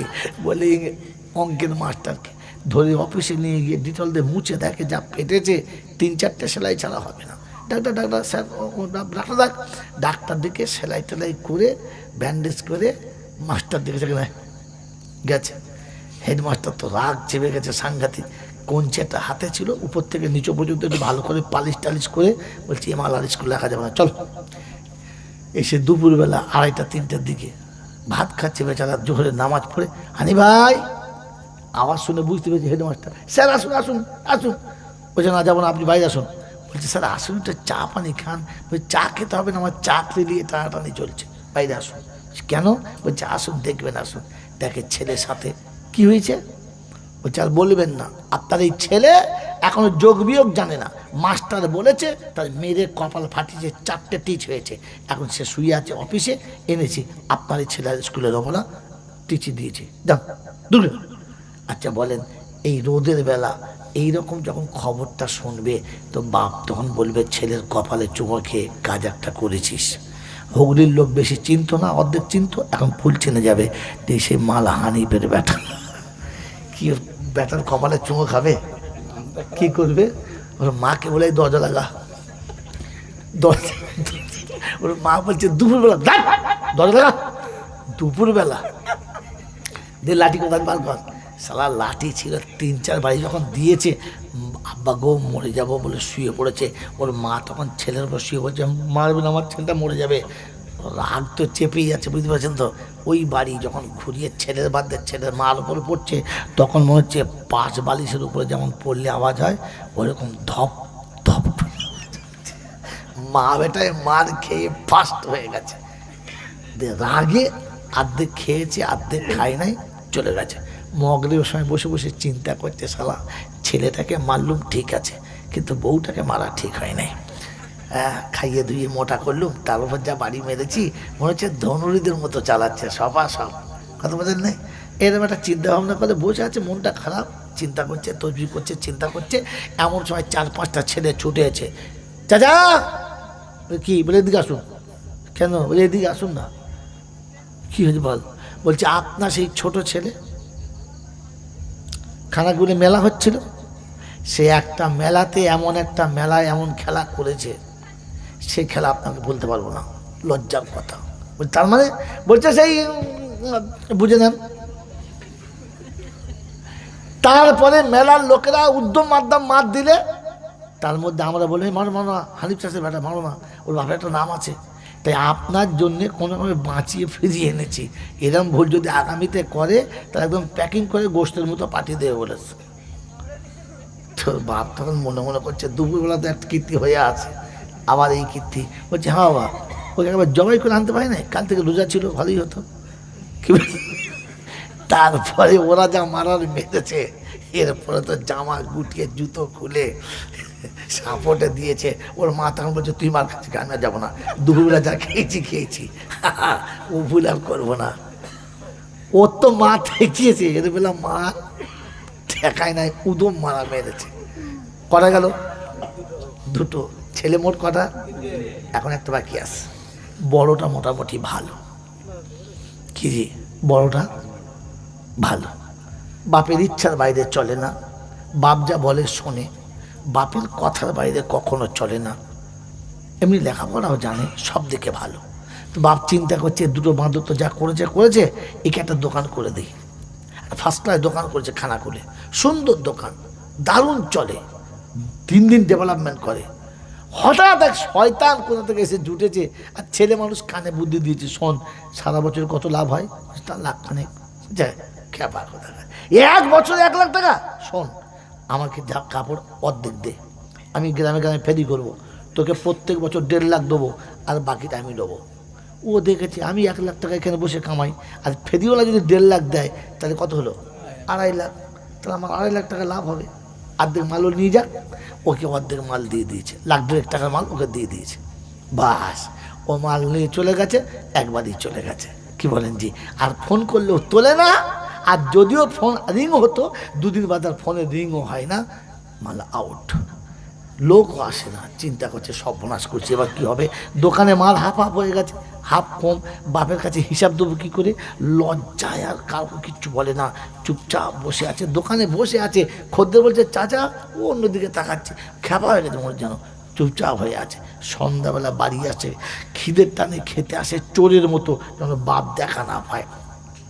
শুট করে ঢোকে, দুটো কোনো রকমে খায়, টুক করে পালায়। রাতে বিছানায় শোয়, খালি উসপাস করে, ঘুমোয় না। বৌমা জিজ্ঞাসা করে কি হলো, এই দুটো কথা বলে, বাস কেউ জিজ্ঞাসা করলে বলে না, রাতে ঘুমায় না, ভালো করে খায় না, চোরের মতো আসে আর চোরের মতো যায়। ওর মা একদিন জিজ্ঞাসা করছে, হ্যাঁ বাপ কি হলো তোর, তুই এমন করে মুখ হাত শুকিয়ে যাচ্ছে, খাস না কেন? যেই জিজ্ঞাসা করেছে, কথা বলার আগে ঝরঝর করে কাঞ্চার বলছে, মা এই সর্বনাশ হয়ে গেছে। মা তোর হাতের জিনিস, কানের জিনিস বন্ধক দিয়ে বাপ দোকান করে দিচ্ছে, সব সর্বনাশ হয়ে গেছে। ওই চুপ কর, যা হয়েছে হয়েছে, তোর বাপকে বলি না, তোর বাপের তো মাথা মাথা ঠিক নেই, কী করতে কী করবে তার ঠিক নেই, চুপ কর, বলিস না, দেখ অন্য কোনো ব্যবস্থা কর। মা বেটা জানে আর কেউ জানে না। মেরে মহতম দোস্তর বুজুর্গ আল্লাহওয়ালা ভাইরা, জ্ঞানের জন্য সতী মানুষেরা, বাপের চিন্তা করছে, ও দুটো তো বাঁদরে যা করছে, আমার ভালো ছেলে 100 দেখা হয় না কেন, 10 দিন আগে দেখা হয় নাই। একদিন দুপুরবেলা নামাজ পড়ে চুপ করে বসে আছে, দেখি কখন আসে, দেখি হ্যাঁ আসছে, সিম সিম করে এসেছে, বাড়ির কাছে কোনো আওয়াজ নেই, মোটর সাইকেল ওই আগে থেকে স্টার্ট বন্ধ করে এনে গাড়িটা রেখে দিয়ে চোরের মতো ঢুকছে, ঢুকে মুখ হাত ধুয়ে খেতে বসেছে। বাপ চিন্তা করছে ব্যাপারটাকে দেখি, আস্তে করে পাশে গিয়ে বসে গায়ে হাত থেকে বলছে, হ্যাঁ বাপ মিনহাজ, মানে কি তোর মুখ হাত শুকিয়ে গেছে, কেমন যেন দেখতে খারাপ লাগছে, কি হয়েছে বাপ? যেই বলেছে কি হয়েছে বাপ, হাতে আছে, হাতে ভাত আর চোখে পানি, টপ টপ করে পড়ে ভাত ভিজে যাচ্ছে। কাঁদছিস কেন আব্বা? কি হয়েছে বল না। ওর মা তখন বুঝতে পারছে লোকের জ্ঞানগম মতো কিছু নেই, করে মারবে, ছুটে এসে বলছে আমার ছেলেকে মারবে না। মারবে, কি হয়েছে, কি হয়েছে বল না। তো বলছে কি আর হবে, আমি বলছি। বলে কি? ওই ছেলেটা ব্যবসা করছিল ভালো, এখনো করছে। এক শয়তান কি করছে, এটা বুদ্ধি দিয়েছে, দিয়ে কাপড় নিয়ে পালিয়ে গেছে, আর আসে নাই। এখনো খায়ও না, রাতে ঘুমোয়ও না, আর ভয়ে, তোমার ভয়ে সোজা করে বাড়িতেও আসে না। ওর মা তখন শুনে মনটা খারাপ হয়েছে, কিন্তু ছেলেকে বুকে টেনে নিয়ে বলছে বাপ, শয়তানে মাল মেরে দিয়েছে, তোর বাপ তো এখনো মরে যায় নাই। শয়তানে মাল মেরে দিয়েছে, তোর বাপ তো এখনো মরে যায় নাই, তুই কাঁদিস না, আমি তোকে আবার দোকান করে দেব। মেরে মহতব দোসর বুজুর্গ, ছেলে কটা? 3টে। আগের দুটো ভুল করলো, পাড়ার লোকেও মারলো, আবার বাড়ি এসে বাপের কাছেও মার খেলো। এই ছেলেটা ভুল করলো, বাপ আদর করে কোলে টেনে নিয়ে বলল টাকা মেরে দিয়েছে, তোর বাপ এখনো মরে নাই। কারণটা কি? ওই দুটো ছেলে কি ভাবি ওই তারকেশ্বর থেকে হাইব্রিড করে এনেছে? হ্যাঁ, আর এইটা কি হানিফ ভাইয়ের নিজের তৈরি, আর ওই দুটো কি বইয়ের তৈরি?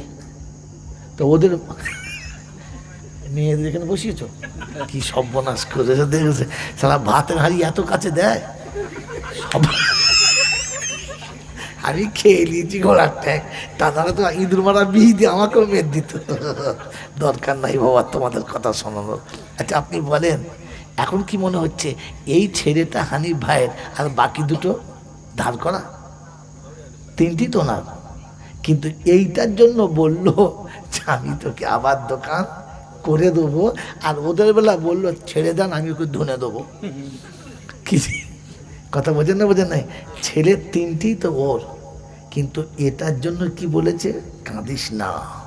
রব্বে জুল জালাল বলে তোর বাপ যদি তোকে বলতে পারে তুই কাঁদিস না, তোর টাকা মরে গেছে, তোর বাপ এখনো মরে না, তো আমি আল্লাহ আমার বান্দাকে বলতে পারি বান্দা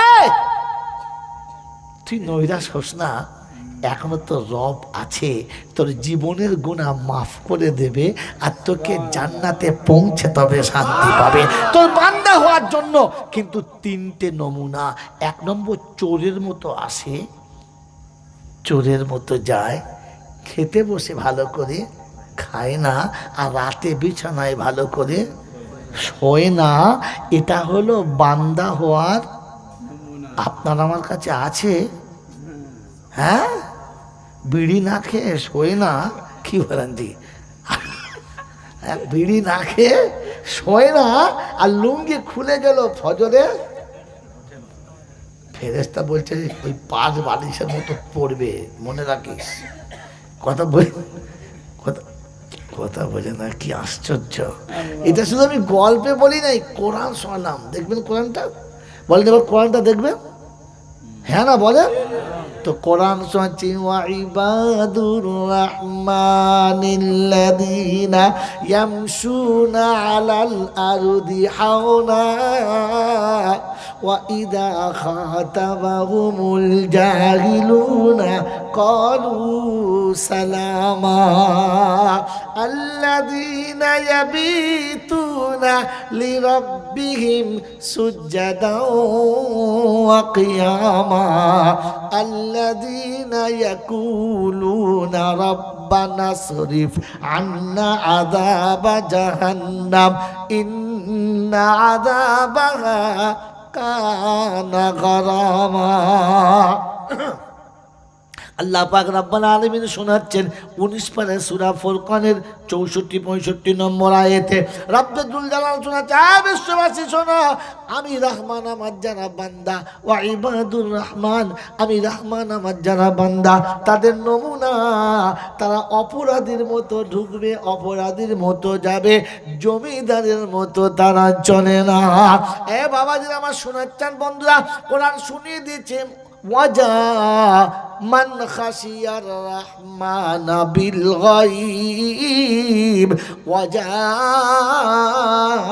বিকলবিন মুনিব। নিরিবিলি জায়গায় বসে বসে ভাবে কি করে মুখ দেখাবো, কবরে তো যেতেই হবে, কি করে হিসাব দেবো, কিয়ামতে উঠতে হবে, সব খবর ফেরেশতারা দিয়ে দেবে, আমি কি করে মুখ দেখাবো, কাঁদে এই ভেবে।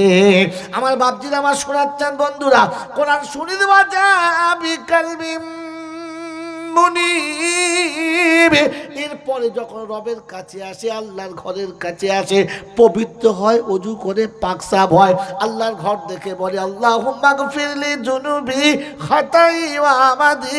আয় আল্লাহ, যা দেখে না দেখে, ইচ্ছায় অনিচ্ছায়, প্রকাশ্যে গোপনে যা করেছি সব তুমি জানো, তোমার কাছে সব খবর আছে। আয় আল্লাহ, তুমি পাক, তোমার ঘর পাক, আমি না পাক, আমার গোটা শরীরটাই না পাক, তোমার পবিত্র ঘরের কাছে এসেছি মাবুদ আল্লাহ। বিসমিল্লাহি ওয়াসসালাতু ওয়াসসালামু আলা রাসূলিল্লাহ, আল্লাহুম্মা আফতালি আবওয়াবা রাহমাতিক। আয় পরওয়ারদিগার আলম, নাম তোমার নিলাম, তোমার নবীকে সালাম দিলাম, রহমতের দরবার খোলার জন্য অনুরোধ জানালাম। রব্বে জুলজাল বলে ফেরেশতারা রে, বান্দা ভুল করেছে, স্বীকার করেছে, চোরের মতো আমার ঘরের কাছে এসেছে, আমার নাম দিয়ে শুরু করে নবীকে সালাম দিয়েছে, আর আমার কাছে যখন খুলতে বলেছে, বান্দার প্রথম কদমটা পড়েছে মসজিদের ভিতরে, প্রথম কদমটা পড়েছে আমার দরজার কাছেতে, দ্বিতীয় কদমটা আসার আগে রহমতের দরবার খুলে দে, আমার রহমতের করে তুলে নে, আমি আল্লাহ ওর জীবনের গুনাহটাই ক্ষমা করে দিলাম।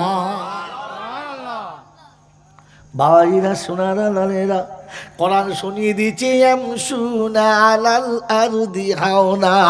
অপরাধের মতো আসবে দুটো নমুনা। অপরাধী মাথা নিচু করে ছাড়া বসে না, অপরাধী কথা আসতে বলে, জোরে কথা। আমরা মসজিদে আসতে কথা বলি, জোরে বলি না। অপরাধীর মতো বসি না, ফ্যানের তলায় ছাড়া বসবে না, হেলান না দিলে বসা। মনে হচ্ছে না শ্বশুর বাড়ি নাচ জামাই এসেছে, গোয়ালের ভেতরে এঁড়ে গরু ঢুকেছে। ওই মুসলমানের ছেলে, মসজিদটা তোর বাবার গোয়াল না, তোর 14 গোষ্ঠীর বৌটুকখানা না। মসজিদে ঢুকে মনে থাকা দরকার ছিল, আমি অপরাধী আদালতে এসেছি, এই আদালতটা শুধু আমার আল্লাহর, এখানে কোনো ঘুষের কারবার চলে না, এখানে কোনো রকমের কিছু বেনিফিট পাওয়া যায় না। মসজিদে অপরাধীর মতো বসার কথা ছিল, বসেছি। কাল বাদে পরশু দিন রোজা হবে, দুটো ফ্যান চালিয়ে মাঝখানে চিত হয়ে কলা ব্যাঙের মতো শোবে। মনে হচ্ছে না বাবা, একটা ফ্যান চালিয়ে 3-4 জন নামাজ পড়া হয় না? হ্যাঁ, একজন একটা ফ্যানে নামাজ পড়ছে, ও আরেকটা চালিয়েছে, তোর বাপের ফ্যান। এই মসজিদে ক টাকা দিচ্ছে? ছোটো কটা দিচ্ছি মসজিদে? মসজিদের জন্য 10টা টাকা চাইলে বিড়ি খাওয়া টাকা বেরোয়, টাকা বেরোয় না। ও হারাম করে মসজিদে গিয়ে একা একটা ফ্যান চালিয়ে বসে আছে। ছেঁচড়ামোর একটা সীমা থাকা দরকার, তাহলে ছেঁচড়ামোর একটা সীমা থাকা দরকার ছিল। দুটো ছেলে দুটো ফ্যান চালিয়ে ভাত খাচ্ছে, বাপ রে জানমানা কে বাড়িতে দুটো ফ্যান চালালে তোমার জলে, আর মসজিদে কি করে চলে? মনে থাকবেন চাল্লা মেম্বারের সামনে বসে হেলান দিয়ে বসে আছে, ইমাম সাহেব খুতবা পড়ছে আর শুয়ে ঘুমুচ্ছে। ও চাচা ঘুমুচ্ছ না? গোটা মসজিদের লোক বুঝতে পারছে মাল নাক ডাকছে, জিজ্ঞেস করলে বলি না কি, মুখে থেকে রসগোল্লার রস হচ্ছে, আরামবাগের রসগোল্লার রস পড়ছে, সুতো কেটে পড়ছে। হ্যাঁ, 1.5 কাটা জায়গা ভিজিয়ে ফেলেছে। চাচা এটা কি হারামটা কখন পড়লো বলতো? মানে কখন অত রস পড়েছে, হুঁশ নাই, বলছে আমি ঘুমোই নাই। তাহলে ওতেই জুমার নামাজ পড়ে নিয়েছে, অজুও করে নাই, করেছে এই কথা বলে, ওতেই। ফেরেশতা চিন্তা করছে, আল্লাহ বলেছিলাম এই মাল তৈরি করো না, এই ঝামেলা মাল। তোমার ঘরে বসে শুয়ে শুয়ে মিছে কথা বলছে, এই মাল আর জীবনে কবরে সত্য কথা বলবে? হ্যাঁ,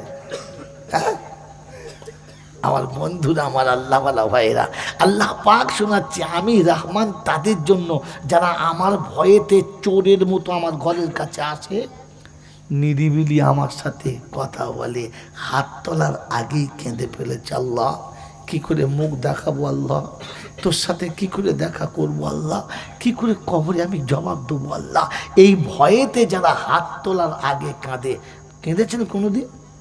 হ্যাঁ, ও মসজিদে দোয়াই করে নাই, কাঁদবে কি? আসসালামু আলাইকুম, আসসালামু আলাইকুম বলে মৌলবি তুই থাক আমি চললুম। ও মালটা সুনতি পড়ে নাই না, আপনারও নয়, সে লোক আলাদা আছে। কি বলে এত হ্যাঁ, জুম্মার নামাজ পড়ার পরে আর সুন্নতি পড়ে নাই, সালাম ফিরিয়ে এমন উড়েছে মনে হচ্ছে পাখি এদেশে নয়, শাঁখ চলে গেছে। তবে হ্যাঁ, দু চারজন যারা আছে তাতেও ঝামেলা আছে। যদি নামাজ পড়ে জুমার দিনে দেখে যে পাশে এক গামলা রসগোল্লা আছে, তো নিয়ে তোমার বাঁধার সময় চিন্তা করবে পরে বাঁধবো না আগে মিষ্টি নেবো। মিষ্টির গামলার কাছে দাঁড়িয়ে নিয়ত করছে আল্লাহু আকবার, আর কেউ যদি গামলা ধরে বলে দেখ আগে দিয়ে যা, পরে নামাজ ছেড়ে দিস, একটু নামাজ ছেড়ে দিলি মাছ চলে যাবে যে। ছি ছি ছি ছি ছি, কি রে, মসজিদে মিষ্টি যখন দেবে খাবেন, কিন্তু দেখে খাবেন, দেখে খাবেন। গরু ছাগলের মতো যা পাবেন খাবেন না। মসজিদে বড় বড় রসগোল্লা 200 পিস, গামলা ভর্তি, এই বড় বড় রসগোল্লা কত কত 200 পিস, তার গরম ভাপ হচ্ছে, নিয়ে এমনি খারাপ হয়ে যাবে। সাদা ধপধপ হচ্ছে মিষ্টি, কি বলেন জি? আর যখন ভাসছে তো মনে মনে হচ্ছে আল্লাহ আমি নেমপুরি একসাথে ভাসি, যা হয় হবে। কি বলেছি, মেয়ের মহতম দোস্তর বোঝেন গো, গামলায় রসগোল্লা ভাসছে আর ও তত ভাসছে আর নিয়ত করছে আলহামদুলিল্লাহ। মিষ্টি যত দোল খাচ্ছে ও তত দোল খাচ্ছে। নামাজ কিরম হচ্ছে খালি বুঝে নেন। তারপরে যেমনি হয়ে গেছে, হ্যাঁ হাত পেতেছে, একটা খেয়ে দেখে টাটকা রসগোল্লা, আরেকটা দে, আরেকটা কী হবে তোর চাচির জন্য। যা হারাম কর, আমি জাহান নামে যাই তো চাচিকে সাথে করলে যাই, দুজনে মিলে না পড়লে ভাল লাগে? ওরে বোকা কথাকে জিজ্ঞাসা করলাম মিষ্টিটা কার, কে দিয়েছে, কেন দিয়েছে, কোনো জ্ঞান কম করি। ও দোয়া করছে আল্লাহ আমার ছেলের যদি, আমার বইয়ের যদি একটা ব্যাটা ছেলে হয় রসগোল্লা খাওয়াবো। তো এই তো সাদকার মাল, এ তো মানত করেছে, এ তো ভিকিরি মিসকিনের খাবার। তুই শালা মোতোয়ালি কী করে খেলি? ও মোতোয়ালি আবার ডবল দিতে হবে, ওর একটা মোতোয়ালির একটা। ছি ছি ছি ছি ছি, ভাই খাবার সময় দেখে খান। মসজিদে গেছেন, আল্লাহর ঘরে গেছেন, একটু বুঝে সুঝে যান, মন থাকবে ইনশাল্লাহ। তো আল্লাহ বলছে আমার বান্দা তারা আমার ঘরের কাছে অপরাধের মতো আসে যারা, আর তর্ক করলে নিজেকে সরিয়ে নেয় যারা। যে ভাই মূর্খের সঙ্গে তর্ক করা যাবে না, ও কি বলতে কি বলবে সেটি ঈমান পর্যন্ত থাকবে না, ছেড়ে পালিয়ে এসো। 2 নম্বর। আর 3 নম্বর হলো আল্লাযীনা ইয়াবিতুনা লিরাব্বিহিম সুজদান ওয়া কিয়ামা। রাত যখন গভীর হবে, বিশ্ব যখন ঘুমিয়ে যাবে, তখন আল্লাহর কাছে গিয়ে বলবে আল্লাহ কেউ নেই, এখন আমি আর তুমি এসেছি। মাবুদ, মাবুদ তুমি আমাকে মাফ করে দাও, আমার অপরাধ তুমি ক্ষমা করে দাও। তার যত দুঃখ আছে, যা চাওয়ার আছে, যা নেওয়ার আছে, সব রবের কাছে বলে, আর কারো কাছে বলে না। আমি আপনি জীবনে কোনোদিন আল্লাহর কাছে বলেছি? হ্যাঁ এই বলেছি, বলি না। তবে হ্যাঁ, একেবারে কবর ডেঙ্গায় চলে গেলে তখন বলে আল্লাহ যা করবি তুই কর, সবাই দেখে নিয়েছ, সবাই জোরে বলে দেখে নিয়েছে। আমার বন্ধুরা, আমার আল্লাহওয়ালা ভাইয়েরা, জ্ঞানীজনরা, সতী মানুষেরা, আল্লাহ পাক শোনাচ্ছেন আমার বান্দা যখন আমার কাছে ধরা দেবে, আমি আল্লাহ রহমানুর রহিম। বলেন আমি আপনি ধরা দেবো ইনশাআল্লাহ, দেবো ইনশাআল্লাহ। বিশ্বনবী জনাবে মুহাম্মদ রাসূলুল্লাহ সাল্লাল্লাহু তাআলা আলাইহি ওয়াসাল্লাম মদিনার মসজিদে এমনি করে উম্মতকে সামনে বসিয়ে নিয়ে কথা শোনাচ্ছেন। উম্মত মাকনাতিসের মতো, চুম্বকের মতো রাসূলের সঙ্গে জড়িয়ে আছে, মুহাব্বতে কথা শোনাচ্ছে। রাসূল কথা বলছেন আর সাহাবী শুনছেন, একবার জমাট বেঁধে গেছে। ঠিক সেই সময় আম্মাজান মারিয়া কিবতিয়া একটা বাঁদিকে বললেন আমার রাসূলের কাছে একটু খবরটা দাও না, যে একটু বাড়িতে চলো দেখা করে যাই। আল্লাহ নবীর কাছে বাদী গেলেন, সামনে দাঁড়ালেন আর বললেন আসসালামু আলাইকুম ওয়া রাহমাতুল্লাহি ওয়া বারাকাতুহু। কি খবর? বললেন ইয়া রাসূলুল্লাহ, ইয়া হাবিবাল্লাহ, আম্মা জান আপনাকে একটু ভিতরে স্মরণ করছিল। আল্লাহ নবী বলেন তুমি চলো আমি আসছি। বিশ্বনবী উম্মতের জাহান্নামের আগুন থেকে বাঁচানোর কথা ভেবে, উম্মতকে জাহান্নামের আগুন থেকে বাঁচানোর কথা ভেবে উম্মতের সঙ্গে এমন কথা বলতে মগ্ন হয়ে গেছেন যে বাদীর কথাটা ভুলে গেছে, বিবির ডাকাটা ভুলেই গেছেন।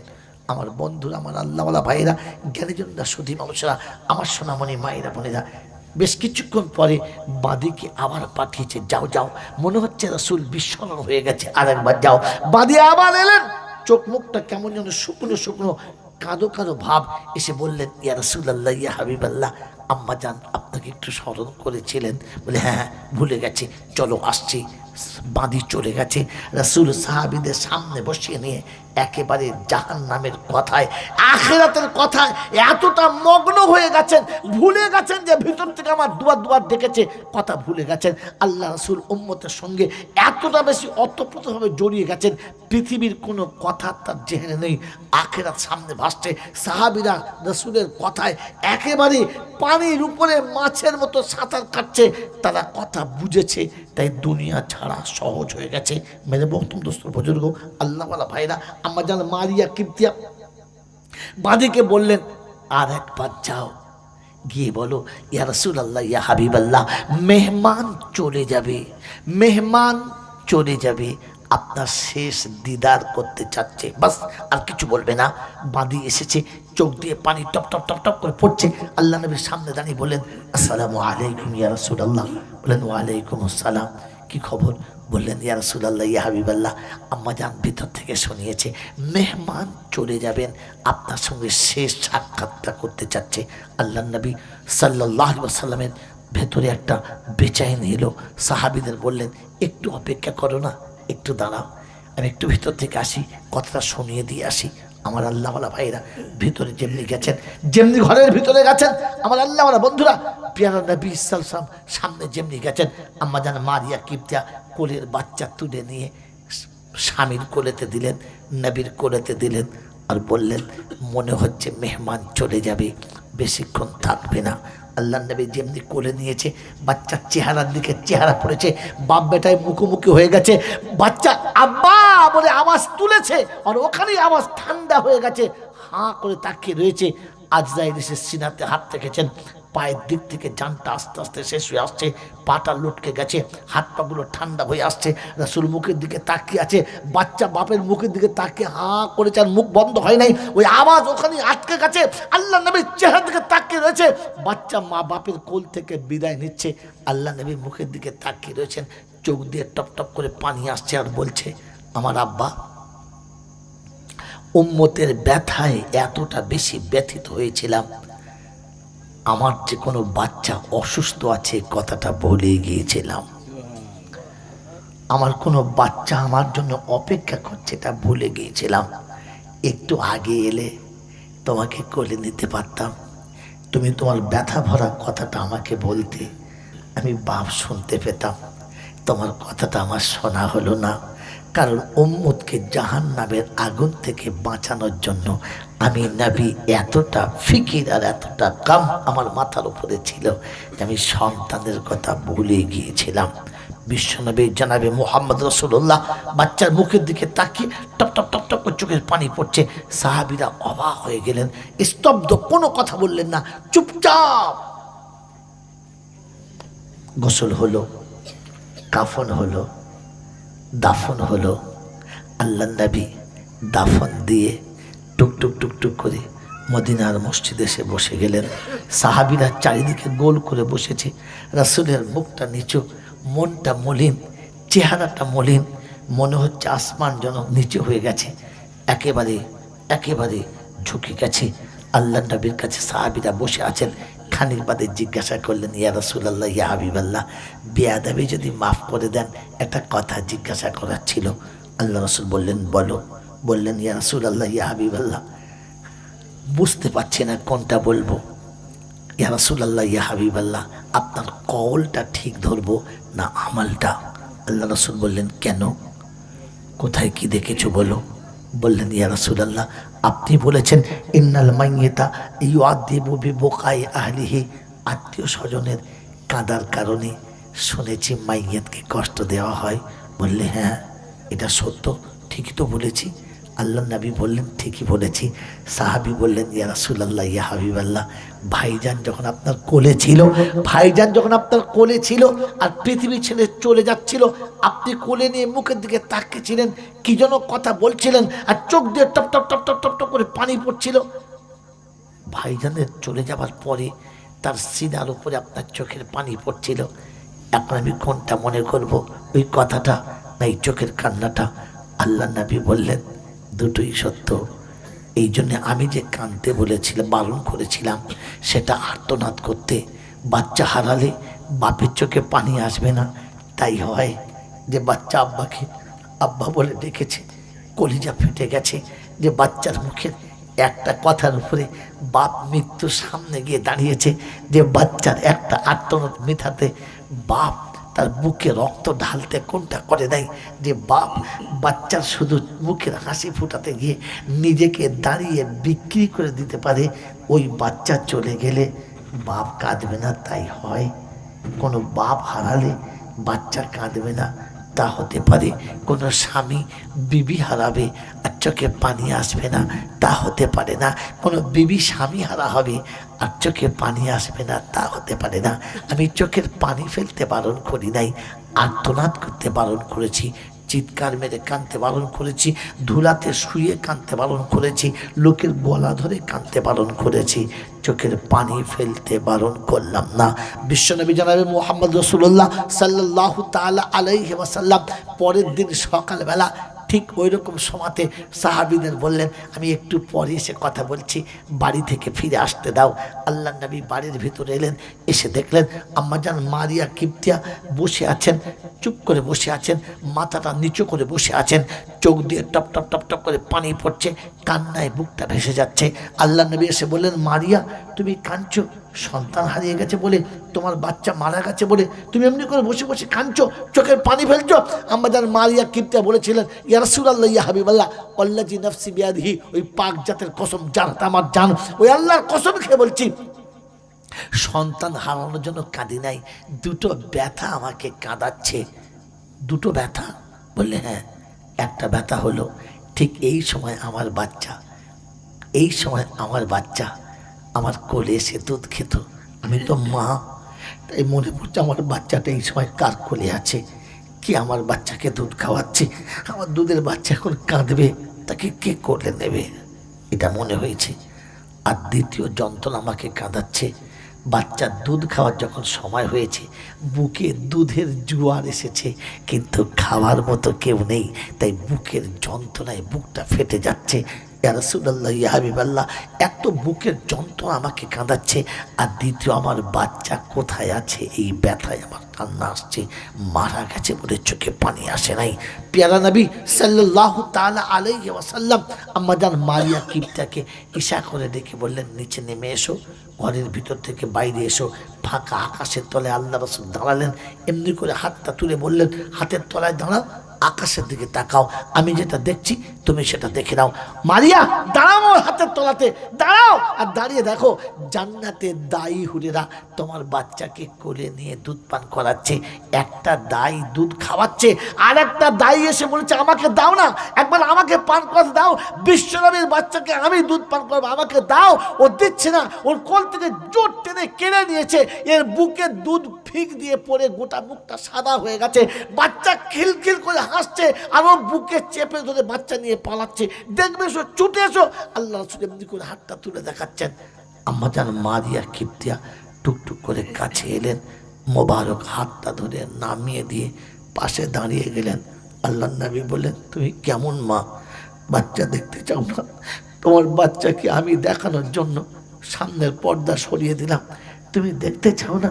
আম্মাজান মারিয়া কিপ্তিয়া চোখের পানি আঁচলে মুখে মুছে হাতটা নামিয়ে দিয়ে বললেন, ইয়া রাসূলুল্লাহ, জান্নাত তো চোখে দেখি নাই, আপনার মুখের কথায় বিশ্বাস করে নিয়েছি, জাহান্নাম তো চোখে দেখি নাই, আপনার মুখের কথায় বিশ্বাস করে নিয়েছি, কিয়ামত তো কোনোদিন দেখি নাই, আপনার মুখের কথায় বিশ্বাস করে নিয়েছি, আখিরাত কি জিনিস জানি না, আপনার মুখের কথায় বিশ্বাস করে নিয়েছি, ফেরেশতা কোনোদিন চোখে দেখি নাই, আপনার মুখের কথায় বিশ্বাস করে নিয়েছি। আল্লাহ রাসূল, আজ যদি হাতের তলায় দাঁড়িয়ে আমার বাচ্চাকে দেখি, তাহলে বিশ্বাস চোখের উপরে হলো, আমার নবীর উপরে হলো না। আমি আমার চোখে বিশ্বাস করি না, আমি আমার চোখে বিশ্বাস করি না, আমি আমার নবীতে বিশ্বাস করি। তাই নবী আপনার কথা শুনে আমি সান্ত্বনা পেলাম যে আমার বাচ্চাকে দায়ীরা দুধ পান করাচ্ছে। পৃথিবীর কোনো মায়ের চিন্তা করার দরকার নেই, আমার আল্লাহওয়ালা ভাইরা, জ্ঞানীজনরা, সতী মৌসা, রাসূলের কথা সাহাবীরা বুঝেছিলেন, সেদিনের সাথীরা বুঝেছিলেন, তাই তারা তাদের বাচ্চা হারানোর পরে কান্না ভুলে গেছেন। আমি আর আপনি শুনেছি, বোঝার চেষ্টা করি নাই।